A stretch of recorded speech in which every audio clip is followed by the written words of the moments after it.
मुखं करोति वाचालं पङ्गुं लङ्घयति गिरिं यत्कृपातमहं वन्दे परमानन्दमाधवं श्रीगुरुदीनदासं ஹரே கிருஷ்ண ஹரே கிருஷ்ண. ஓகே, நம்ம வந்து தொடர்ந்து வந்து இந்த பகவத்கீதை பார்த்துட்டு வரோம். 13வது அத்தியாயத்துக்கு வந்து நம்ம சாப்டர் 13 இருக்கோம். சரிங்களா?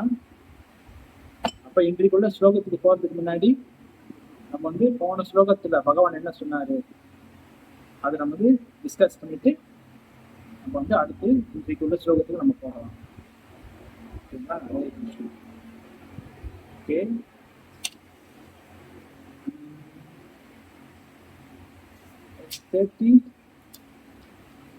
chapter 30 text 4.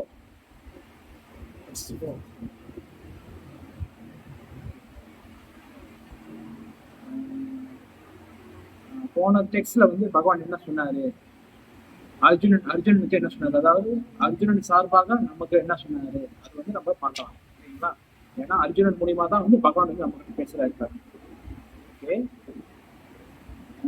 தச்சேத்ரம் யச்ச யாத்ருச்சः யத்விகாரி யதஸ்சய சசயோ மச்சசயோ யத் பிரபாவஸ்ச தச்சாமசேன நேஷ்ருணு. அதாவது என்ன சொல்றாருன்னா, செயல்களின் களம் எவ்வாறு அமைக்கப்பட்டுள்ளது, அதன் மாற்றங்கள் யாவை, அப்படி எப்போது உண்டாக்கப்படுகிறது, செயல்களின் களத்தை அறிபவன் யார், அவனது செல்வாக்குகள் யாவை என்பதை பற்றிய எனது சுருக்கமான உரையை இனி கேட்பாயாக. ஹரே கிருஷ்ணா.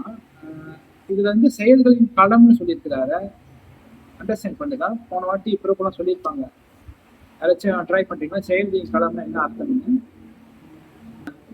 உடல்களை, அதன் மாற்றங்களை, அந்த களத்தை அறிபவன் யாருன்னா யாரு மாதாஜி? ஆத்மா குறிக்கிறது.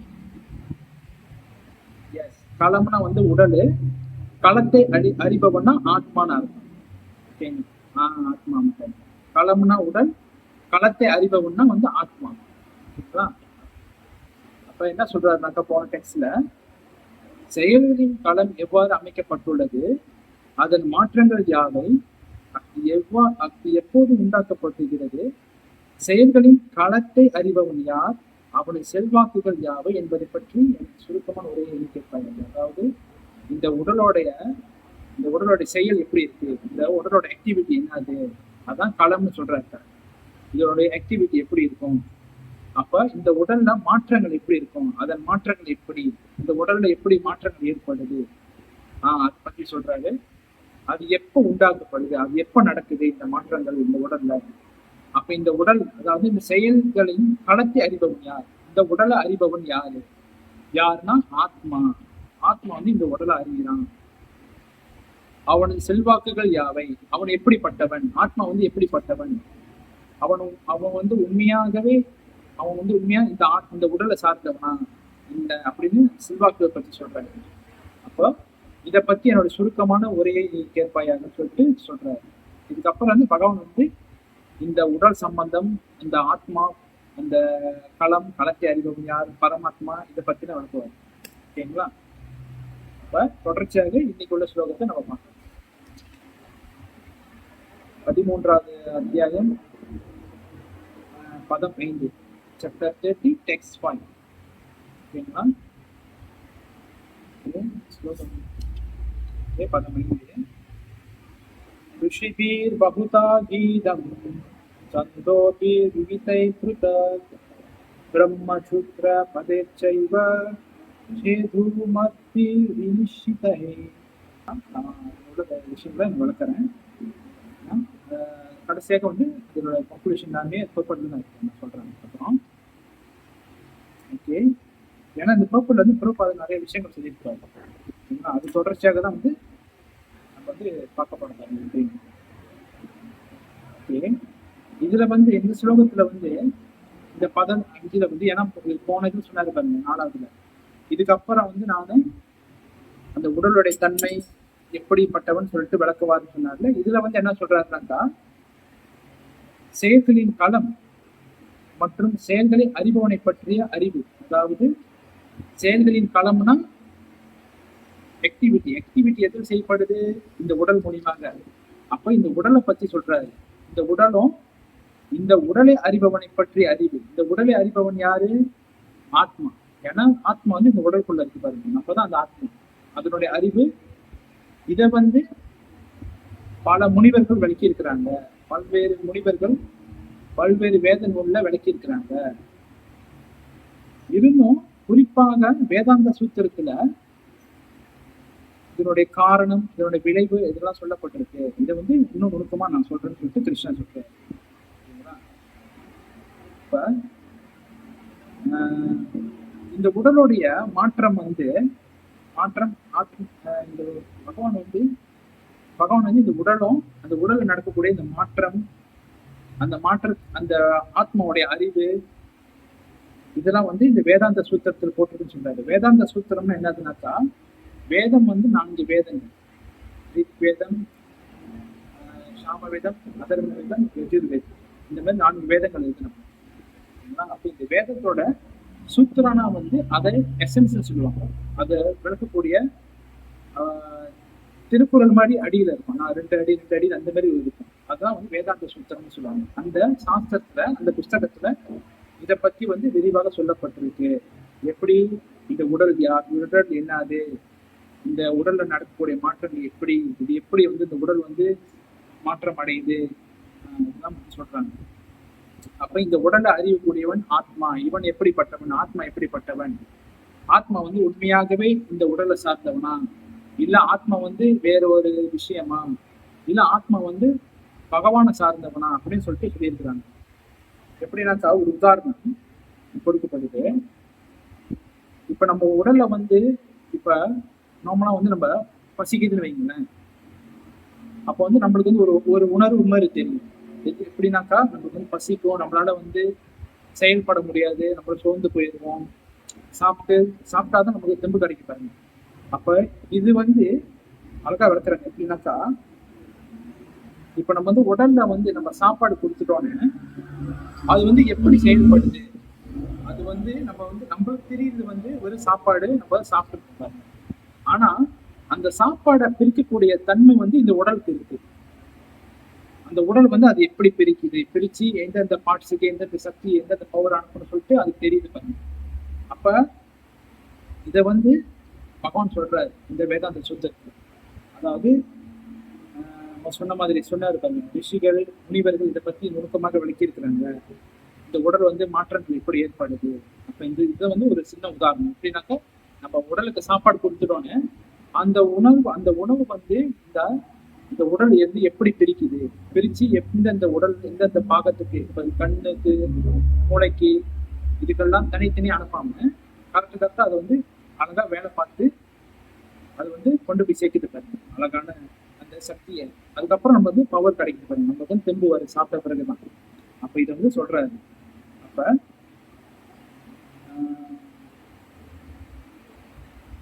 இது வந்து நம்ம உடலுக்குள்ள வந்து ஒரு ஆராய்ச்சியே நடக்குதுன்னு சொல்றாரு. நம்ம வந்து சிம்பிளா நினைச்சுக்கலாம், நம்ம வந்து சாப்பிட்டுறோம், நம்ம வந்து எல்லாத்தையும் சாப்பிடுறோம் பாருங்க. ஆனா இதை வந்து உள்ளுக்கு எடுத்துட்டு போயிட்டு அது வந்து உடல் வந்து நம்ம உடல் ஒரு ஆராய்ச்சியே பண்ணுதான்.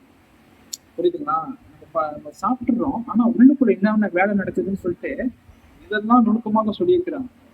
இந்த மாதிரி வேலைப்பாடு நடந்தாதான் நம்ம உடலுக்கு வந்து சக்தி கிடைக்குது. உடலை வந்து நம்ம உடலை வந்து ஒரு ஆராய்ச்சி பண்ணி இதை எங்க அனுப்பணும், இதை எங்க அனுப்பணும் அப்படி சொல்லிட்டு அது பிரிச்சு அனுப்புதுன்னு சொல்றாரு. ஓகேங்களா? அப்ப இது வந்து உடலுடைய ஒரு தன்மையாக சொல்லப்படுது பாருங்க. அப்ப இது வந்து மிக தெளிவாக வேதாந்த சூத்திரம் இந்த நூலில் வந்து கற்றறிந்த பண்டிதர்கள் முனிவர்கள் இது வந்து ஒரு ப்ரூஃபா எடுத்து சொல்லியிருக்கிறாங்க அப்படின்னு கிருஷ்ணர் வந்து சொல்றாரு. எப்படின்னாக்கா இந்த விஷயங்கள்லாம் வந்து இதெல்லாம் வந்து வேதாந்த சூத்திரத்தில் சொல்லப்பட்டிருக்கு அப்படின்னு சொல்றாரு. இது வந்து எப்படின்னாக்கா கிருஷ்ணர் சொல்றதுதான் வந்து உண்மை. இப்ப கிருஷ்ணர் என்ன சொல்றாரோ ஆச்சாரியர்கள் குறிப்பிடுறாங்க என்னதுனாக்கா, தர்மம் து சாட்சாத் பகவத் பிரணிதம். கிருஷ்ணர் சொல்றதுதான் வந்து உண்மையான ஒரு தர்மம் பாருங்க. இப்ப அதை வந்து யாராலையும் மாற்ற முடியாது. ஓகேங்களா? அப்ப கிருஷ்ணர் சொல்றதுதான் வந்து தர்மம். அப்ப இங்க என்ன சொல்றாங்கன்னாக்கா, கிருஷ்ணர் வந்து எப்படி வளர்க்கிறாருனாக்கா, பகவான் வந்து பகவான் சொல்லுகிறார், அதாவது பண்டிதர்கள், அதாவது சொன்ன பாருங்க, பண்டிதர்களும் முனிவர்களும் இதை வந்து விளக்குறாங்க. அப்ப வந்து பகவான் வந்து அவங்களுடைய ப்ரூஃப காட்டுறாரு பாருங்க. இப்ப இப்ப நம்ம ஒரு விஷயம் சொல்றதுனாலே நம்ம வந்து ஏதாச்சும் ப்ரூஃப் இருக்கான்னு கேட்போம். உதாரணத்துக்கு நம்ம வந்து எதாச்சும் செய்ய போறோம் வைங்களேன். இப்போ வந்து எப்படின்னாக்கா, இப்போ வந்து கிருஷ்ணர் வந்து சொல்றாரு பாருங்க. இப்போ வந்து மகா முனிவர்கள் இதை பத்தி சொல்றாங்க. ஏன்னாக்கா கிருஷ்ணர் வந்து அவங்களுக்கு ரெஸ்பெக்ட் பண்றாரு பாருங்க. ஏன்னா பகவான் சொன்னதான் உண்மை. பகவான் வந்து என்ன சொல்றாரு, இந்த உடலோட தன்மையும் ஆத்மாவோட தன்மையும் வந்து வேதாந்தத்துல சொல்லப்பட்டிருக்குன்னு சொல்லிட்டாரு. ஆனா இதையே வந்து பண்டிதர்களும் மகா முனிவர்களும் இதை வந்து இன்னும் நுணுக்கமாக விஷயங்களை வந்து வேதாந்த சூத்திரத்தை சொல்லியிருக்கிறாங்க. இந்த உடல் எப்படி செயல்படுது அப்படி சொல்லிட்டு கிருஷ்ணரே சொல்றாரு. ஏன்னாக்கா கிருஷ்ணர் வந்து அந்த முனிவர்களுக்கும் பண்டிதர்களுக்கும் ஒரு ரெஸ்பெக்ட் கொடுக்குறாரு. ஏன்னாக்கா அவங்களும் இதை வந்து அனுபவிச்சு வாழ்க்கையில இதை சொல்றாங்க, இந்த உடல் எப்படி செயல்படுது, இந்த உடலோட தன்மை என்ன அது அப்படின்னு சொல்றாங்க சொல்லிட்டு கிருஷ்ணர் வந்து மகா முனிவர்களுக்கு ரெஸ்பெக்ட் பண்ணி சொல்றாரு. ஏன்னா பகவான் வந்து இது சொல்ல தேவையில்ல பாருங்க. ஏன்னா அண்ட சராசரமும் அவர் கையில தான் இருக்கு. அவர் தான் வந்து ஆதி புருஷர். கிருஷ்ணர் தான் ஆதி புருஷர். கிருஷ்ணர் சொல்றதுதான் தீர்ப்பு, கிருஷ்ணர் சொல்றதுதான் வாக்கு. ஆனா கிருஷ்ணர் இங்க என்ன சொல்றாருனாக்கா, நம்ம இதுலயே பார்த்திருக்கோம் இந்த டிரான்ஸ்லேஷன்ல என்ன சொல்றாரு, மகா முனிவர்களும் இதை வந்து சொல்லியிருக்கிறாங்க. ஏன்னா கிருஷ்ணர் வந்து அவங்களுக்கு ரெஸ்பெக்ட் பண்றாரு பாருங்க. இதுதான் வந்து ஒரு உயர்தரமான ஒரு இடத்துல உள்ளவருடைய தன்மை இதுதான்.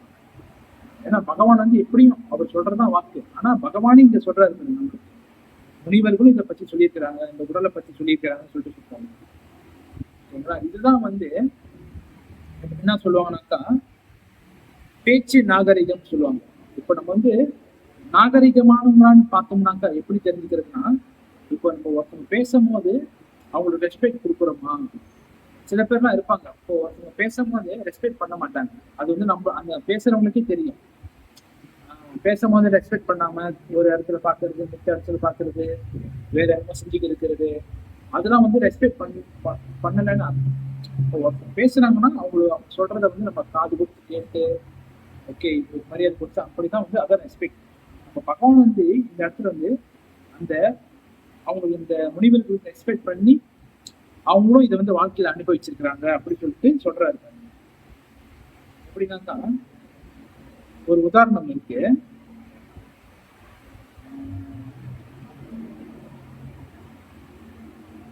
அதுனாக்கா இப்போ வந்து நம்ம வந்து ஒரு காடி வாங்குறோம்னா, ஒரு கார் வாங்குறோம்னா, அது வந்து இதுக்கு முன்ன யாராச்சும் வாங்கியிருந்தாங்கன்னா அவங்க கிட்ட போய் நம்ம ஆலோசனை கேட்போம் பாருங்க. அதேதான் வந்து பகவான் நம்மளுக்கு சொல்லித்தராரு. இந்த உடலுடைய பத்தி வந்து நம்ம வந்து மகா முடிவுகளுக்கு தேர்ந்து தெரிஞ்சுக்கணும். ஓகேங்களா? எப்படின்னாக்கா இப்ப நம்ம வந்து ஒரு கார் வாங்குறோம்னா ஏற்கனவே வந்து இந்த காரை வாங்குறவங்ககிட்ட நம்ம ஆலோசனை கேட்போம். இந்த காடி எப்படி, இதோட இந்த காடியோட குவாலிட்டி இந்த மாதிரி, இதோட ஹேண்டிலிங்லாம் எப்படி சொல்லிட்டு நம்ம அவங்ககிட்ட விசாரிப்பாங்க. அதுதான் வந்து கிருஷ்ணர் வந்து இதை சொல்றாரு. நம்ம தெரிஞ்சுக்கிறதுக்கு முன்னாடி நம்ம வந்து ஏற்கனவே தெரிஞ்சவங்க கிட்ட நம்ம கேட்டு தெரிஞ்சுக்கணும். ஒரு விஷயம் நம்ம கேட்க போறோம்னா இந்த விஷயத்துல பயிற்சி பண்ணி தேர்ச்சி பெற்றவங்களா இருக்கிறாங்கன்னா அவங்க கிட்டே நம்ம தெரிஞ்சுக்கணும். இந்த உடலை பத்தி, இந்த உடலோட தன்மை பத்தி, இந்த ஆத்மா பத்தி நம்ம அவங்க கிட்டே கேட்டு தெரிஞ்சுக்கணும் சொல்லிட்டு சொல்றாங்க. ஏன்னாக்கா இதுதான் வந்து கிருஷ்ணர் வந்து சொல்றாரு பாருங்க. இதை வந்து மகா முனிவர்களும் பண்டிதர்களும் சொல்லியிருக்கிறாங்க. கிருஷ்ணரே வந்து ஒரு மகா முனிவர் தான். ஏன்னாக்கா அவரும் வந்து மகா முனிவர்கள் ஒருத்தர். எப்படின்னாக்கா அவரு தான் வந்து வியாசதேவராக வராரு பாருங்க. சரிங்களா? வியாசதேவர் தான் வந்து இந்த வேதங்கள், இந்த உபனிஷத்துங்கள், இந்த சாஸ்திரம் இதெல்லாத்தையும் தொகுத்தவரை வியாசதேவர் தான், வேத வியாசம். அவர் வந்து கிருஷ்ணனுடைய சக்தி ஆவேச அவதாரம்னு சொல்லுவாங்க. சரிங்களா? அவர் தான் வந்து எல்லா வேதங்களையும் தொகுத்தாரு. அப்போ வந்து வேத வியாசரே வந்து அந்த வேதாந்த சூத்திரத்தில் எழுதியிருக்கிறாரு. என்ன எழுதியிருக்கிறாரு? இந்த உடல், அதாவது இந்த களம் எப்படிப்பட்டது, இந்த உடல் எப்படிப்பட்டது, இந்த உடலுடைய தன்மைகள் என்ன, அது இந்த உடலுடைய மாற்றங்கள் எப்படி எப்படி ஆரம்பிக்குது, அதெல்லாம் வந்து சொல்லியிருக்கிறாரு பாருங்க அந்த வேதாந்த சூத்திரத்துல என்னுடைய புஸ்தகத்துல. வியாசதேவர் யாருனாக்கா பராசர முனிவர். பராசர முனிவருடைய மகன் தான் வந்து வியாசதேவர். பராசர முனிவர் உங்களுக்கு எல்லாம் தெரியுங்களா? பராசர முனிவர் யாரு தெரியுங்களா? அவர் வந்து பராசர முனிவர் வந்து பகவானை பத்தி 6 விஷயம் சொல்லியிருக்கிறார். நம்ம ஏற்கனவே கேட்டிருக்கோம், நிறைய விஷயம் கேட்டிருக்கோம். யாராச்சும் ட்ரை பண்றீங்களா? அவர் வந்து பராசர முனிவர் வந்து பகவானுக்கு 6 விஷயம் இருக்குன்னு சொல்லியிருக்கிறாரு. யாரு ட்ரை பண்ணுங்க? யாரு வேணா ட்ரை பண்ணுங்க. மல்லிகா மாதேவி தெரியுங்களா உங்களுக்கு? அவர் வந்து பகவானுக்கு 6 விஷயங்கள் இருக்குன்னு சொல்லியிருக்கிறார் பராசர முனிவர். நம்ம வந்து நிறைய வாட்டி இதை கேட்டுப்போம்.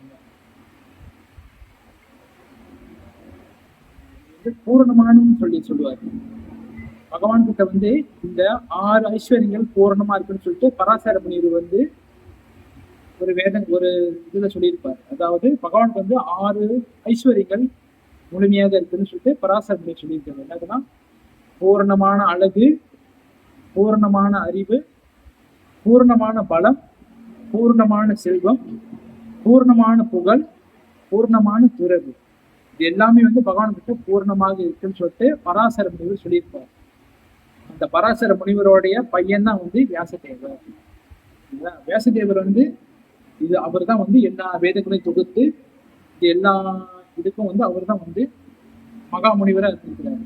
அவர் வந்து யாருன்னா கிருஷ்ணனுடைய சத்தியாவேச அவதாரம் தான் வந்து வேதவியாசர். அப்ப அவரே வந்து சொல்றாரு, என்ன சொல்றாரு? இந்த உடலோட தன்மையை பத்தி அவர் சொல்றாரு. ஓகேங்களா? அப்ப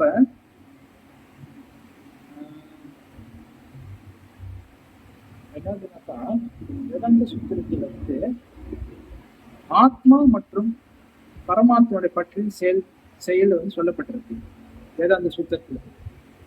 ஆத்மா யாரு, பரமாத்மா யாரு, அவருக்கு நமக்கு என்னென்ன தொடர்பு, ஆத்மா எப்படிப்பட்டவன், ஓகேங்களா? ஆத்மா வந்து இந்த உடலை சார்ந்தவனா, ஆத்மா வந்து இல்ல வேறொரு விஷயத்தில் உள்ளவனா, இல்ல ஆத்மா வந்து பகவானை சார்ந்தவனா, அப்படிதான் வந்து சொல்லப்பட்டிருக்கு.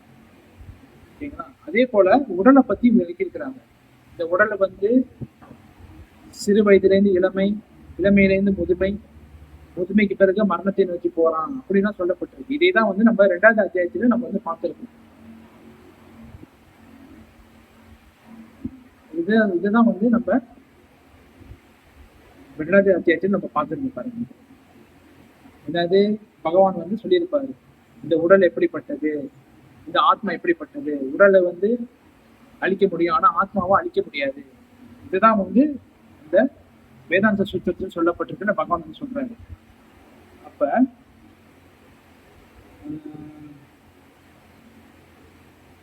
இந்த ஆத்மா வந்து இந்த ஜீவாத்மா வந்து பகவான் வந்து எப்படி தெரிஞ்சுக்கிறான், ஜீவாத்மா வந்து பகவான் எப்படி புரிஞ்சுக்கிறான்னு சொல்லிட்டு 5 விதமான காரணங்கள் இருக்குன்னு சொல்றாரு. எதுல? இந்த வேதாந்த சூத்திரத்துல 5 விதமான காரணங்கள் இருக்காங்க. என்னதுனாக்கா பகவான் வந்து ஆனந்தமானவர். பகவான் வந்து ஆனந்தமான சச்சிதானந்த விக்கிரகான்னு சொல்லுவாங்க. அதே போல ஜீவாத்மாவும் பகவானுடைய தன்மை உடையும் தான். எப்படின்னாக்கா நம்ம ஏற்கனவே நிறைய இதுல வந்து உதாரணம் பிடிச்சிருக்கோம் பாருங்க. இப்போ நெருப்பு இருக்குன்னு வைங்களேன். இப்ப நெருப்போடைய தன்மை வந்து எல்லாத்தையும் எரிச்சிடும். ஓகேங்களா? ஆனா அதே போல அந்த நெருப்புல இருந்து வரக்கூடிய சின்ன தீப்பொறி இருக்கும் பாருங்க, அந்த ஸ்பார்க், அது வந்து கூட ஒரு நெருப்பு, அது கூட எரிக்கக்கூடிய தன்மை உடையதுதான். ஆனா அது வந்து நம்ம சட்டையில படிச்சு சின்ன ஒரு ஓட்டை பண்ணிட்டு அணைஞ்சிடும். ஆனா நெருப்பு வந்து பொருளா எல்லாத்தையும் அணைச்சிடும், எல்லாத்தையுமே எரிச்சிடும். ஓகேங்களா? அதே போலதான் பகவான் வந்து ஆனந்தமானவர். அதே போல ஜீவாத்மாவும் வந்து அந்த ஆனந்தமான தன்மை உடையும் தான். அவன் வந்து இந்த பௌதிக உலகத்துல மாட்டிக்கு இருக்கிறதுனால ஜீவாத்மா வந்து கஷ்டப்படுறான், இந்த கூடனால இது பண்ணி கஷ்டப்படுறான். நம்ம வந்து நிறைய விஷயங்கள் நம்ம கேள்விப்பட்டிருக்கோம். நம்ம வந்து நிறைய கிளாஸ் சொல்லி கொடுப்பாங்க. நம்ம வந்து இந்த பௌதிக உலகத்துல இருக்கிறதுனால நம்ம வந்து பூர்ணமான இன்பம் கிடைக்காது. ஆனா இன்பம் கிடைக்கும், ஆனா பூர்ணமான எதுவுமே இருக்காது. கொஞ்ச காலம் சந்தோஷமா இருக்கும், கொஞ்ச காலம் கஷ்டம் வந்துடும். ஓகேங்களா? எதுவுமே வந்து நீங்க வந்து நிரந்தரம் கிடையாது. ஓகேங்களா? அதுதான் வந்து நம்ம தெரிஞ்சுக்கணும். அதுதான் வந்து கிருஷ்ணா வந்து இந்த வேதாந்த சூத்திரத்தில் சொல்றாரு. அப்ப முதல் சொன்ன மாதிரி ஆத்மா வந்து ஆனந்தமானவன் தான். அவன் வந்து பகவானோட தன்மை உடையவன் தான். ஆனா அந்த ஜீவாத்மா வந்து இந்த பௌதிக உலகத்துல மாட்டிக்கு இருக்கிறதுனால அவன் வந்து கர்ம வினைப்படி இந்த உலகத்திலே சுற்றி சுற்றி வரான் அப்படின்னு சொல்றாரு. புரியுதுதான்? ஜீவாத்மா வந்து இந்த பௌதிக தன்மையில மாட்டிக்கிறதுனால அவன் வந்து இந்த கர்ம வினையினால இந்த பிறப்பு, இறப்பு, புதுமை நோய், அப்புறம் இந்த உடல் ரீதியான வியாதிகள் இதுல சுத்திக்கிட்டு இருக்கிறான் அப்படின்னு சொல்றாரு பகவான். ஆனா ஆத்மாவோட தன்மை வந்து அப்படிப்பட்டது கிடையாது. ஆத்மா வந்து எப்பயுமே வந்து பகவானோடைய சந்தோஷமா இருக்கக்கூடியவன். அவன் வந்து எப்பயுமே வந்து துன்பம் இல்லாதவன். ஆனா இந்த அவனுடைய இந்த கர்ம வினையினால அவன் வந்து இந்த மாதிரி மாட்டிக்கொள்றான் அப்படின்னு சொல்றாரு. அப்ப அந்த மாதிரி சொல்லியிருந்த இந்த ஆத்மா வந்து பகவானை புரிஞ்சுக்கிறதுக்கு 5 விதமான வழிகளை வந்து நாடுறான்னு சொல்றாரு. 5 விதமான விஷயங்கள் இருக்கு அப்படின்னு இந்த பொறுப்பா சொல்லியிருப்பாரு. அப்ப என்னன்னாக்கா அதை வந்து சாஸ்திரத்துல என்ன சொல்றாங்கன்னாக்கா பிரம்ம புச்ச பிரதிஷ்டான்னு சொல்றாங்க.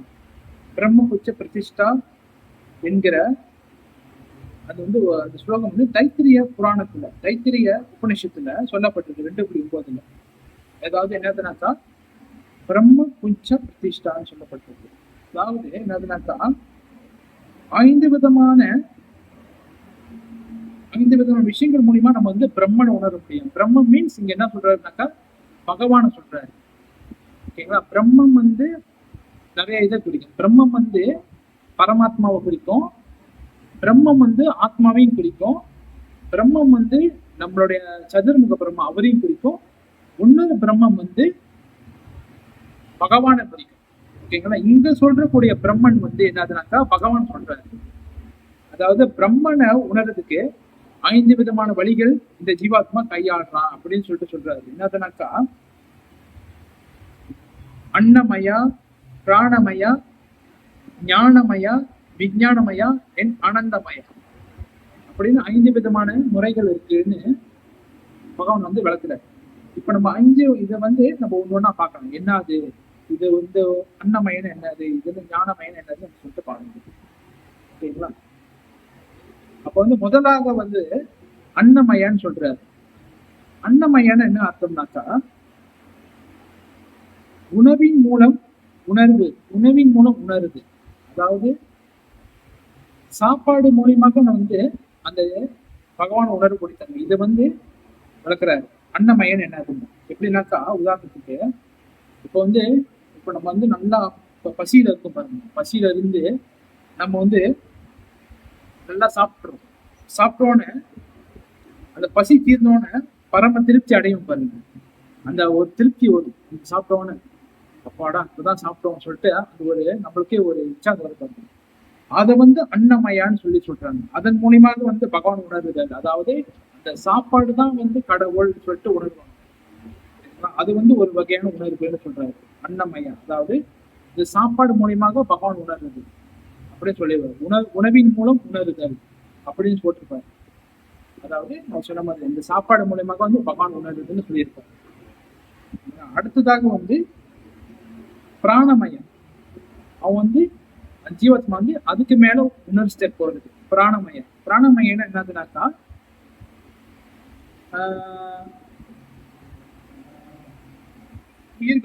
உயிர்கள் மூலம் வந்து உணர்வுகள். அதாவது இந்த உயிர்கள் தான் வந்து கடவுள் அப்படி சொல்லிட்டு அந்த மூலியமாக போறது. அதாவது இந்த உயிர்கள் தான் வந்து எல்லாமே, இந்த உயிர் தான், அந்த உணர்வு தான் வந்து கடவுள். பிராணமயான், இந்த பிராணன், அந்த மூச்சு இருக்குல்ல, காற்று, அந்த காற்று தான் வந்து அந்த உயிரை உண்டாக்குது. அப்ப அந்த உயிர் தான் வந்து எல்லாமே சொல்லிட்டு அந்த மாதிரி நோக்கத்துல போறது. அப்ப இது வந்து அந்த ஜீவாத்மா வந்து அப்படி உணர்றான்னு சொல்றாரு. அப்ப ஒண்ணுன்னு வந்து அதுக்கு மேற்பட்டு போறதுன்னா வந்து ஞானமயம். ஞானமயம் மூலியமாக வந்து ஆத்மா எப்படி செயல்படுறான்னாக்கா, ஆத்மா எப்படி செயல்படுதுனாக்கா ஞானம், அதாவது நாலேஜ், நாலேஜ் மூலியமாக வந்து பகவான் வந்து தெரிஞ்சுக்கிறது. அதாவது அதுல வந்து சொல்லியிருப்பாரு கோப்பட்டிலே, எண்ணுதல், உணருதல், விரும்புதல், இந்த 3 வகையில வந்து இந்த ஞானத்தை வந்து ஆத்மா வந்து எடுக்கிறான்.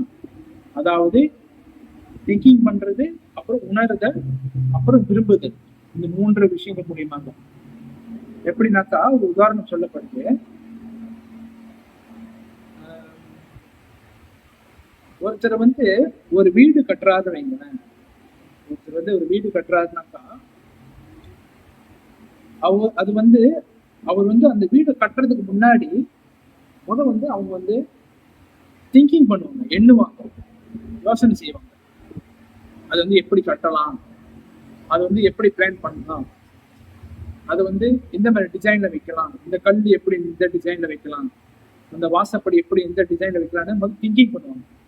அதை பத்தி நம்ம எல்லாருக்கும் அந்த அனுபவம் இருக்கும், ரைட்டா? இல்லைங்களா? காடி வாங்குறதுனா கூட, ஒரு மோட்டர் பைக் வாங்கினா கூட நம்மளுக்கு அந்த திங்கிங் பண்ணுவோம். இந்த மோட்டர் பைக் வாங்கினா எப்படி, இந்த கார் வாங்குறதுனா எப்படி, இந்த காருடைய தன்மை எப்படி இருக்கும், அப்படி சொல்லிட்டு நம்ம திங்கிங் பண்ணுவோம். அப்ப அதே போலதான் இது வந்து இந்த உதாரணத்துல ஒருத்தர் வீடு கட்டுறாருனாக்கா அந்த வீடு கட்டுறதுக்காக பிளான் பண்ணுவாங்க. ஓகே, இந்த மாதிரி நம்ம வைக்கணும், இந்த மாதிரி நம்ம செய்யணும், இப்படி வைக்கணும், அப்படி வைக்கணும். அது வந்து எண்ணுது, திங்கிங் பண்றது. அப்புறம் அதை பத்தி உணர்வாங்க, உணருதல்னா வந்து அதை வந்து மனசுல போட்டு அந்த தன்மையிலே வந்து வாழ்றது. எப்பயுமே வந்து அந்த நினைப்பிலேயே இருப்பாங்க. அதை வந்து உணருதல்னு சொல்றது. இதை வந்து எப்படி வைக்கிறது, இந்த இந்த இந்த இடத்துல வந்து இந்த இடத்துல ஒரு 5 காடி வைக்கலாம், இந்த இடத்துல வந்து இந்த இடத்துல வந்து கிச்சன் வைக்கலாம், இப்படி சொல்லிட்டு அந்த உணருது, அப்படி ஒரு தன்மை. அப்புறம் விரும்புதல், அதை வந்து விரும்புவாங்க, அதை வந்து விரும்பி அதனுடைய தாக்கத்திலே இருப்பாங்க. அந்த ஃபுல்லா மைண்ட் ஃபுல்லா அந்த விருப்பம், அந்த அவங்க எல்லாத்துலயும் வந்து அந்த நினைப்பு தான் ஓடிக்கிட்டு. இது வந்து அதுதான் சொல்றாரு விரும்புதல்னு சொல்றாரு. இதுதான் வந்து அந்த ஞானம். அந்த ஞானத்தை வந்து அந்த அந்த ஞானத்து மூலியமாக வந்து அந்த எண்ணங்கள் வந்து அது வந்து உண்டாக்குது. எதை உண்டாக்குது? அந்த அந்த அந்த எண்ணங்கள் தான் வந்து கடவுள்னு சொல்லிட்டு அந்த ஒரு உணர்வை உண்டாக்குது அந்த ஜீவாத்மா. அந்த எண்ணங்கள் தான் வந்து கடவுள், அந்த அந்த அந்த நாலேஜ் தான் வந்து அந்த கடவுள்னு சொல்லிட்டு அந்த மாதிரி வந்து அந்த ஜீவாத்மாவுக்கு உண்டாகுது. அப்ப இது வந்து இது மூலியமாக வந்து இந்த ஜீவாத்மா வந்து பகவானை நோக்கி வரான் அப்படின்னு சொல்லிட்டு ஒரு சொல்லப்படுது. ஞானத்தின் மூலியமாக, அந்த ஞானம், அந்த நாலேஜ், அந்த ஒரு எண்ணங்கள், இந்த எண்ணங்கள் மூலியமாக தான் வரான்னு சொல்றாரு. அடுத்தது வந்து விஞ்ஞானமயான்னு சொல்றாரு. விஞ்ஞானமயம் மூலியமாக வந்து ஆத்மா வந்து ஒரு படி ஒண்ணு மேல வரான் அப்படின்னு சொல்றாரு. விஞ்ஞானமயம் எப்படின்னாக்கா, ஆத்மா வேறு, பரமாத்மா வேறு, இந்த சரீரம் வேறு. அதாவது ஆத்மா வேறானவன், பரமாத்மா வேறு, இந்த உடல் சரீரம் இது வேறு அப்படின்னு அந்த நிலைக்கு வருது. அதாவது சில பேர் எப்படி நினைச்சுக்குவாங்கன்னாக்கா, நானே கடவுள். சில பேர் சொல்லிடுவாங்க பாருங்க, அகம் பிரம்மாஸ்மி, நானே கடவுள், நானே கடவுள், நீயும் கடவுள், நம்ம எல்லாருமே கடவுள், இந்த உலகமும் கடவுள், இந்த சூரியனும் கடவுள், இந்த நிலாவும் கடவுள் அப்படின்னு தான் சொல்லுவாங்க. அது வந்து அவங்களோட நாலேஜ் வந்து அந்த மாதிரி, அந்த நாலேஜ் அப்படியேதான் இருக்கும். அவங்க வந்து எல்லாத்தையும் கடவுள்னு சொல்லுவாங்க, இயற்கையும் கடவுள்னு சொல்லுவாங்க. ஆனா குறிப்பிட்டு இவர் தான் கடவுள்னு சொல்லிட்டு சொல்ல மாட்டாங்க. அதுதான் வந்து அந்த விஞ்ஞானமயான்னு சொல்றது, அந்த அந்த ஒரு தாட்ஸ்லயே இருக்கிறது. அதாவது இங்க என்ன சொல்றாங்கன்னா, ஆத்மா வேறு, பரமாத்மா வேறு, அத சரீரம் வேறு, இந்த உடலும் வேறு. இந்த ஆத்மா வந்து இந்த உடலை சார்ந்தவன் கிடையாது. இந்த ஆத்மா வந்து ஆன்மீக லோகத்தை சார்ந்தவன், அவன் வந்து இந்த உடலை சார்ந்தவன் கிடையாதுன்னு சொல்லிட்டு சொல்றாரு. அப்ப வந்து இதுதான் வந்து இந்த விஞ்ஞானமயம். அவங்க வந்து இந்த இந்த மாதிரி அந்த நாலேஜ்லயே இருப்பாங்க, புரியுதுங்களா? இதுலயே இருப்பாங்க. அப்ப இதுக்கு அப்பாற்பட்டு லாஸ்ட் இதுதான் வந்து கடைசி தான் வந்து ஆனந்தமயம். ஆனந்தமயம் எப்படின்னாக்கா, பூர்ணமான நிலையை அடைதல். பூரணமான நிலைனா வந்து டாப் மோஸ்ட், அதாவது பகவான் வந்து ஆனந்தமானவர், நானும் வந்து அவருடைய சேவகன், அப்போ நானும் வந்து ஆனந்தமானவன் தான் சொல்லிட்டு அந்த நிலையில வர்றது அந்த ஒரு எண்ணம். அதுதான் வந்து உண்மையான பூரணமான ஆனந்தத்தை கொடுக்கக்கூடியது. அதுதான் வந்து பூரணமான நிலையை கொடுக்கக்கூடியதுன்னு சொல்றாங்க. ஓகேங்களா? அப்ப இதுதான் வந்து ஆனந்தமயம். அது சொன்ன மாதிரி அன்னமயா, அன்னமயாலேருந்து பிராணமயாக்கு வராங்க, பிராணமய மூலியமாலேருந்து ஞானமயக்கு வருது, ஞானமயாலேருந்து விஞ்ஞானமயக்கு வருது, கடைசியாக தான் வந்து இந்த விஞ்ஞானமயிலிருந்து ஆனந்தமயக்கு வருது. இதெல்லாம் இந்த ப்ராசஸ்ல எப்படி நடக்குதுனாக்கா, நம்ம ஏற்கனவே சொல்லியிருப்போம் பாருங்க, இந்த பக்தியை ப்ராக்டிஸ் பண்ணக்கூடிய அந்த நிலையிலேருந்து தான் வருது. நம்ம எப்படி வந்து பக்தியை ப்ராக்டிஸ் பண்றோமோ அந்த மூலியமாக வந்து கடைசியா வந்து பகவானை நோக்கி வருவோம். இதுதான் வந்து அதோட ப்ராசஸ். புரியுதுங்களா? அப்ப இந்த ஆனந்தமயா தான் வந்து உண்மையான பூரணமான நிலைன்னு சொல்றாரு.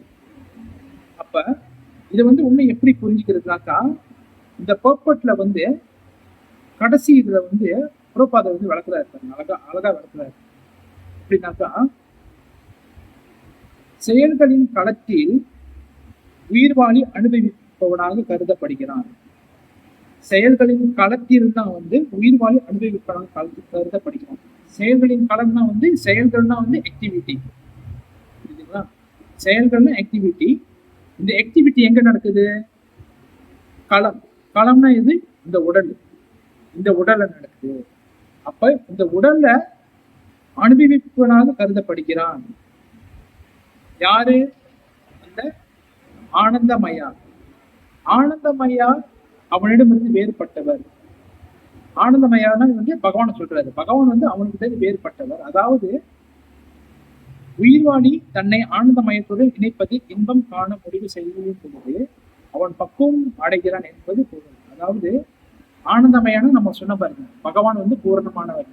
அப்ப எப்ப வந்து ஒரு ஜீவாத்மா தன்னை வந்து பகவான் சேவையில் ஈடுபடுத்திக்கிறானோ, அதுல பக்குவம் அடைஞ்சி அதை பிராக்டிஸ் பண்ணி அதை பக்தி பண்ணி வரும்போது அவனும் பகவானுடைய ஆனந்தமயமாக இருக்கிறான்னு சொல்லிட்டு சொல்றாரு. புரியுதுங்களா? நம்ம வந்து இந்த பௌதிக நிலையில இருக்கிற வரைக்கும் நம்ம வந்து இந்த செயல்கள்ல தான் இருப்போம். அதாவது இந்த உடலோட ஆக்டிவிட்டியில தான் நம்ம இருப்போம்னு சொல்றாரு. அதுதான் வந்து செயல்களின் களத்தில், அதாவது இந்த உடலோட ஆக்டிவிட்டியிலே தான் இருப்போம். அப்ப எப்ப வந்து நம்ம வந்து பகவானை நோக்கி போறோமோ, பகவானை தெரிஞ்சுக்கிறோமோ, பகவானோட பக்தியில் ஈடுபடுறோமோ, பகவானுக்கு சேவை செய்யறோமோ, அப்பதான் வந்து நம்ம இந்த ஆனந்தமய நிலைக்கு வரோம். பகவான் வந்து ஆனந்தமாக இருக்கிறதுனால, நம்மளும் வந்து அவருடைய அம்சமாக இருக்கிறதுனால, அவருடைய ஒரு அங்கம்னால நம்மளும் வந்து ஆனந்தமாக இருக்கக்கூடியவர்கள் அப்படி சொல்லிட்டு புறப்பாதத்துக்கு வளர்க்கிறாங்க. அப்ப இதுவே வந்து களத்தை அறியும் உன்னத நபர், முழுமுதல் கடவுள், அவருக்கு கீழ்பட்டவர் அறிஞர் ஜீவாத்மா. அதாவது இதை வந்து கடவுள், முழுமுதல் கடவுள் அவருக்கு கீழ்படித்தவன் ஜீவாத்மா, அவருடைய அம்சம் தான் நம்ம அப்படி சொல்லிட்டு சொல்றாரு. அப்ப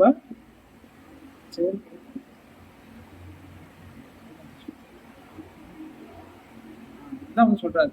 அப்ப இப்படிதான் வந்து நம்ம வந்து இதோட ப்ராசஸ் தெரிஞ்சுக்கணும். அதாவது உடல்ல ஏற்படக்கூடிய இந்த மாற்றங்கள் வந்து இந்த ஒவ்வொரு ப்ராசஸ் வந்து எதுல சொல்லப்படுது? வேதாந்த சூத்திரத்தில் சொல்லப்படுதுன்னு சொல்றாரு. வேதாந்த சூத்திரம்னா என்னது? அதாவது வேதங்கள் 4 அத இன்னும் தெளிவாக சொல்லக்கூடிய விஷயங்கள் வந்து சூத்திரம் அப்படின்னு சொன்னோம். அப்ப அந்த சூத்திரத்துல வந்து அந்த எசன்ஸ்ல வந்து இந்த உடலுடைய தன்மை சொல்லப்பட்டிருக்கு. இந்த உடலுடைய தன்மை என்னது? அதாவது ஆத்மாவோட தன்மை என்னது அப்படின்னு சொல்லப்பட்டிருக்கு. உடல் வந்து மாற்றங்களுக்கு உட்பட்டது, ஆனா ஆத்மா வந்து மாற்றம் இல்லாதது. இதேதான் வந்து நம்ம வந்து ஏற்கனவே 2வது சாப்டர்ல நம்ம பார்த்திருக்கோம். பகவத்கீதை 2வது சாப்டர் ஆத்மாவோட தன்மைகளை வந்து பகவான் வந்து விளக்கியிருப்பாரு. ஆத்மா வந்து நிலையானவன், அவனை வந்து யாராலும் அழிக்க முடியாது. ஆத்மா வந்து எப்பவுமே நித்தியமானவன். ஆத்மா வந்து எப்பயுமே வந்து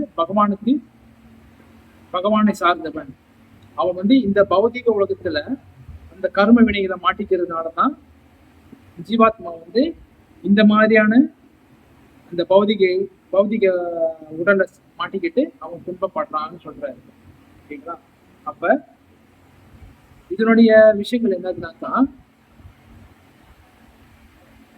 அப்ப இதனுடைய இன்னைக்கு உள்ள விஷயங்கள் என்னதுனாக்கா, பகவான் வந்து என்ன சொல்றாரு, செயல்களின் களம் மற்றும் செயல்களை அறிபவனை பற்றிய அறிவு, இது வந்து பற்பல முனிவர்களால் பல்வேறு வேத நூல்களில் விரிவாக விளக்கப்பட்டுள்ளது. குறிப்பாக வேதாந்த சூத்திரத்தின் பதங்களில் காரணம் மற்றும் விளைவுகளுடன் இவை மிகவும் நுணுக்கமாக விளக்கப்பட்டுள்ளன. அதாவது முதல் சொன்ன மாதிரி தான், செயல்களின் களம்னா வந்து இந்த உடல். ஓகேங்களா?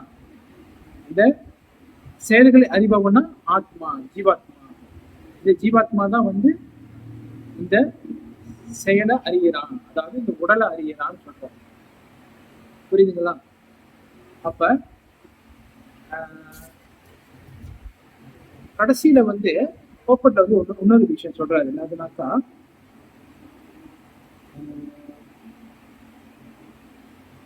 கடைசியில வந்து புறப்பாதவர் சொல்லியிருக்காரு பாருங்க, இந்த கோப்பட்ல காரணம் மற்றும் காரணம் மற்றும் விளைவுகளின் அடிப்படையில் பிரம்ம சூத்திரத்தின் பதங்கள் மிகவும் அருமையாக வடிவமைக்கப்பட்டுள்ளன என்று இங்கு குறிப்பிடப்பட்டுள்ளது. அதாவது அத்தகைய சூத்திரங்களில் சில நவித்ய அஸ்ருதி, நாத்ம ஸ்ருதி, பாரத் தத்ஸ்ருதி. அதாவது முதல் சூத்திரம் வந்து செயல்களின் களத்தையும், அதாவது முதல் அந்த சூத்திரம் இருக்குல்ல, முதல் ஸ்லோகம் வந்து என்ன சொல்லுதுனாக்கா, செயல்களின் களத்தையும், அதாவது செயல்களின் களம்னாவே இந்த உடலை குறிக்குதுன்னு சொல்றாரு. இரண்டாவது சூத்திரம் வந்து ஜீவாத்மாவை குறிக்குது, அதாவது ஆத்மாவை குறிக்குதுன்னு சொல்றாரு. மூன்றாவது சூத்திரம் வந்து அனைத்து தோற்றங்களிலும் உன்னதமான விளங்கும் முழுமை கடவுளை குறிக்கின்றது. இது எல்லாத்துக்கும் காரணம் வந்து, இந்த எல்லாத்தோட தோற்றம் வந்து பகவான் ஸ்ரீ கிருஷ்ணர் அவர் குறிக்குதுன்னு இந்த மூன்றாவது அந்த சூத்திரம் சொல்றாங்க. அதாவது அதாவது இது எல்லாத்துக்கும் வந்து பகவான் தான் வந்து முழு ஆதாரம், அவர்கிட்ட இருந்து வந்து இது எல்லாமே வருது. அப்ப இதுதான் வந்து தெளிவாக புரிஞ்சுக்கணும். ஓகேங்களா? அப்ப இன்றைக்குள்ள சுலோகத்தோட கன்க்ளூஷன் என்னதுனாக்கா, இன்னைக்கு நம்ம என்ன தெரிஞ்சுக்கணும்னாக்கா, இந்த உடல் வந்து எப்படிப்பட்டது, ஆத்மா எப்படிப்பட்டது, செயல்னா என்னது, இந்த செயலை அறிபவனா யாரு, இதெல்லாம் வந்து எதில் சொல்லப்பட்டிருக்கு. அதாவது சொன்ன மாதிரி தான் இந்த செயல்களின் களம்னா என்னது, இந்த உடல். களத்தை அறிபவனா இந்த ஆத்மா தான் வந்து இந்த உடலை அறியறான். அப்ப ஆத்மா வந்து இந்த உடலை சார்ந்தவன் அல்ல, அவன் வந்து பகவானை சார்ந்தவன். ஏன் பகவானை சார்ந்தவன்னா, பகவான் வந்து ஆனந்தமயமானவர். அதே போல பகவானுடைய அம்சமாக இருக்கக்கூடிய இந்த ஜீவாத்மா வந்து அவனும் வந்து ஆனந்தமயமானவன். அப்ப பகவான் வந்து இந்த இடத்துல என்ன சொல்றாரு, ஆத்மா வந்து இந்த பௌதிக உலகத்துல மாட்டிட்டு இருக்கிறதுனால அவன் வந்து இந்த உடல் ரீதியிலான விஷயங்களை சுத்திக்கிட்டு அவன் இந்த உடலுடைய அந்த வியாதிகளை மாட்டிக்கிட்டு இங்க துன்பப்படுறான் அப்படின்னு சொல்றாரு. ஆனாக்கா இந்த ஆத்மாவோட உண்மையான தன்மை வந்து இது கிடையாது. ஆத்மாவுடைய உண்மையான தன்மை வந்து பகவானுக்கு சேவை செய்யக்கூடியவன், அவன் வந்து என்றும் நிரந்தரமானவன். உடல் அழிக்கப்படும் பொழுது ஆத்மா வந்து அழிக்கப்படுறது கிடையாது. ஓகேங்களா? ஆத்மா வந்து நித்தியமானவன், ஆத்மா வந்து எப்பயுமே நிரந்தரமானவன். இந்த உடல்ல தான் மாற்றம் ஏற்படுது தவிர ஆத்மாக்கு மாற்றம் ஏற்படுறது கிடையாது. ஆத்மா வந்து எப்பயுமே வந்து பகவானுடைய அம்சம் தான். ஏன் அவன் வந்து மறந்துட்டானா, இங்க வந்து நம்ம பௌதிக உலகத்துல வந்து நம்ம மாட்டிக்கொண்டு நம்ம வந்து பல கர்ம விஷயங்களை நம்ம மாட்டிக்கிற பாருங்க, கர்ம வினைகள் மூலியமா மாட்டிக்கிறோம். அதுல மாட்டிக்கிறதுனால இந்த ஜீவாத்மா வந்து தன்னை யார் என்று மறந்துடுறான். நம்ம வந்து யாருன்னு மறந்துடுறாங்க. நம்ம வந்து யாருன்னு இப்ப அடையாளம் பண்ணிக்கிறோம்னாக்கோ, நான் ஒரு தமிழன், நான் ஒரு மலாய்க்காரன், நான் ஒரு சீனன், நான் வந்து அமெரிக்கன், நான் ஆஸ்திரேலியன், நான் வந்து பணக்காரன், நான் வந்து ஏழை, நான் வந்து ஏழையா இருக்கிறேன், நான் பணக்காரனா இருக்கிறேன், அப்படி சொல்லிட்டு ஒவ்வொருத்தரும் ஒவ்வொரு அடையாளத்தை பண்ணிக்கிறோம். ஆனா பகவான் இங்க என்ன சொல்றாரு, ஆத்மா வந்து பணக்காரனும் அல்ல, ஆத்மா ஏழையும் அல்ல, ஆத்மா வந்து இந்த இனத்தை சேர்ந்தவங்க இல்ல, ஆத்மா அந்த இனத்தை சேர்ந்தவங்க இல்ல. ஆத்மா என்று நித்தியமானவன். ஆத்மா வந்து எப்பவுமே வந்து என்னுடைய அங்கம் தான். ஆத்மா வந்து எப்பயுமே வந்து என்னுடைய தன்மை உண்டானவன். நான் ஆனந்தமயமானவன், அதே போல ஆத்மாவும் ஆனந்தமயமானது. ஓகேங்களா? ஜீவேர சுரூபமாய் கிருஷ்ணரே நித்தியதாசன் சொல்லி ஸ்ரீமன் சைத்தன்ய மகாபிரபு சொல்லியிருக்கிறாரு. ஓகேங்களா? சைத்தன்ய மகாபிரபு யாருனாக்கா சாட்சாத் முழுமுதல் கடவுள் ஸ்ரீ கிருஷ்ணர் தான் வந்து இந்த கலியுகத்துல சைத்தன்ய மகாபிரபுவாக வர்றாரு. அப்ப பகவான் கொடுத்த சைத்தன்ய மகாபிரபு தான் வந்து நம்மளுக்கு ஆன்மீக லோகத்திலிருந்து இந்த ஹரே கிருஷ்ணா மகாமந்திரத்தை எடுத்துட்டு வர்றாரு. ஓகேங்களா? அப்ப இந்த ஹரே கிருஷ்ணா மகாமந்திரத்தை நம்ம ஜெபம் பண்ணும் போது, அதை கீர்த்தனை பண்ணும் போது நம்ம வந்து பகவான் உணர முடியும். பகவான் உணரும் பொழுது நம்ம வந்து நம்மளோட உண்மையான தன்மைக்கு திரும்பி போக முடியும். புரியுங்களா? நம்ம உண்மையான தன்மை என்னது? நம்ம பகவானுடைய அம்சம். அந்த அம்சத்துக்கு நம்ம போக முடியும். எப்படி?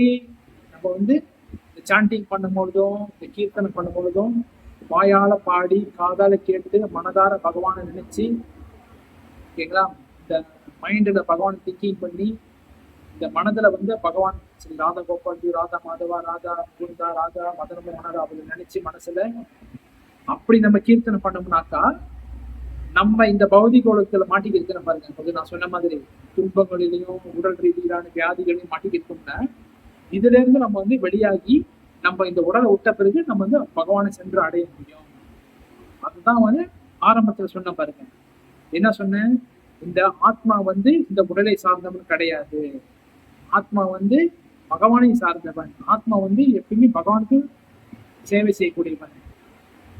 அப்ப ஸ்ரீமன் சைத்தன்ய மகாபிரபு நமக்கு வந்து ஆன்மீக லோகத்திலிருந்து இந்த அந்த மகாமந்திரத்தை எடுத்து வந்திருக்கிறாரு. என்னது? போலோ கேரா பிரேமாதான ஹரிநாம சங்கீர்த்தனான்னு சொல்லுவாங்க. அதாவது இந்த ஹரே கிருஷ்ண மகாமந்திரம் வந்து கோலோக பிருந்தாவனத்திலிருந்து கொண்டு வரப்பட்ட ஒரு அற்புதமான ஒரு மந்திரம். அதான் மகா மந்திரம் சொல்லுவோம். ஓகேங்களா? இந்த மகா மந்திரத்தை யார் யாரு சாண்டிங் பண்றாங்களோ, யார் யாரு கீர்த்தனம் பண்றாங்களோ, எங்கெங்க இந்த மகாமந்திரம் ஒழிக்கப்படுதோ, இந்த மகாமந்திரம் மூலியமாக வந்து எல்லாருமே வந்து அந்த ஆத்மா வந்து தூய்மைப்படுத்தப்படும். ஓகேங்களா? இப்ப ஒவ்வொரு ஆத்மாக்களையும் வந்து எல்லா ஆத்மாக்களையும் வந்து மாசு அடைஞ்சிருக்கு. மாசுனா ஒரு குப்பை மூல குப்பையில நம்ம வந்து மாட்டிக்கிட்டு இருக்கிறோம். அப்ப இந்த குப்பையை எப்படி சுத்தம் பண்றது? உதாரணத்துக்கு நம்ம வந்து கண்ணாடி பாக்குறோம்னு வைங்களேன். இப்ப இந்த கண்ணாடியில வந்து புட்டா எண்ணெய்லாம் தொடச்சு ஒரு மாதிரி அடி மக்களமா இருக்கும். நம்ம முகம் பார்க்கவும் சரியாவே தெரியாது. ஆனா அந்த புட்டாலாம் தொடச்சிட்டு அந்த எண்ணெயெல்லாம் தொடச்சிட்டு ஃபுல்லா அந்த கண்ணாடி பார்க்கும் போது ஒரு பளிச்சுன்னு தெரியும். அந்த பளிச்சுன்னு தெரியுது. அதே போலதான் நம் மனசுல வந்து பல எண்ணங்கள், பல பல யோசனைகள், பல கர்ம வினைகள், பற்பல உடல இருந்த அந்த தாக்கங்கள், இதெல்லாம் வந்து நம்ம ஆத்மால படுத்தி இருக்கு. அப்ப இதெல்லாம் எப்படி சுத்தம் பண்றது? வெளியில சுத்தம் பண்றதுன்னா இந்த உடலை சுத்தம் பண்றதுன்னா நம்ம வந்து ஷாம்பு போட்டோ சோப் போட்டோ தேய்ச்சி குளிச்சிடறோம் வெளியே உடலுக்கு. அதே ஆத்மாவை சுத்தம் பண்றது எப்படி? அதுதான் வந்து இந்த ஹரே கிருஷ்ண மகாமந்திரா, சாண்டிங். இந்த சாண்டிங் மூலியமாக தான் நம்ம வந்து இந்த ஆத்மாவை தூய்மைப்படுத்த முடியும். புரியுதுங்களா? வெளியே வந்து எப்படி சுத்தம் பண்ணிடலாம், ஆனா உள்ள எப்படி சுத்தம் பண்றது? இந்த ஹரே கிருஷ்ண மகாமந்திரம். அதுதான் வந்து ஸ்ரீமன் சைத்தன்ய மகாபிரபு நம்ம கொடுத்துருக்காங்க. அப்ப இந்த சைத்தன்ய மகாபிரபு கொடுத்த இந்த சாண்டிங்கை வந்து நம்ம வந்து என்றைக்குமே விட்டுறக்கூடாது. ஓகேங்களா? இது வந்து சாண்டிங் வந்து மஸ்ட் இம்பார்ட்டன்ட். இந்த பக்தி பாதையினுடைய 99.9 வந்து சாண்டிங் தான் சொல்றாங்க சாஸ்திரத்தில் குறிப்பிடப்பட்டு. அப்ப நம்ம வந்து சாண்டிங் பண்ணணும், பக்தர்கள் சேவை செய்யணும், பகவானுக்கு சேவை செய்யணும். இப்படிதான் நம்ம இருந்தோம்னாக்கா நாம சொன்ன மாதிரி இந்த ஆத்மால படிஞ்சிக்கிற அந்த அழுக்குல இருந்து நம்ம விடுபட்டு நம்ம வந்து பகவான் லோகத்தை சென்று அடைய முடியும். அதுதான் வந்து கிருஷ்ணர் வந்து சொல்றாரு பாருங்க ஆரம்பத்திலே. இந்த செயல்ல இருந்து வெளியாகி ஆத்மா வந்து பகவானை நோக்கி வராங்க. அதாவது இந்த உடல் ரீதியிலான விஷயங்கள் இருந்து வெளியாகி ஆத்மா வந்து பகவானை நோக்கி வருது அப்படி சொல்றாரு. ஏன்னாக்கா பகவான் வந்து ஆனந்தமயமானவர். அந்த பகவானுடைய தன்மையில் இருக்கக்கூடிய ஆத்மாவும் ஆனந்தமயமானது. அப்ப இதுதான் இந்த ஓகே. ஹரே கிருஷ்ணா. ஸ்ரீமத் பகவத்கீதா கி ஜெய். சிராத கோபால் ஜி கி ஜெய். ஜெய் கிருஷ்ணா. ஏதாவது கேள்வி இருந்தா கேட்கணும்.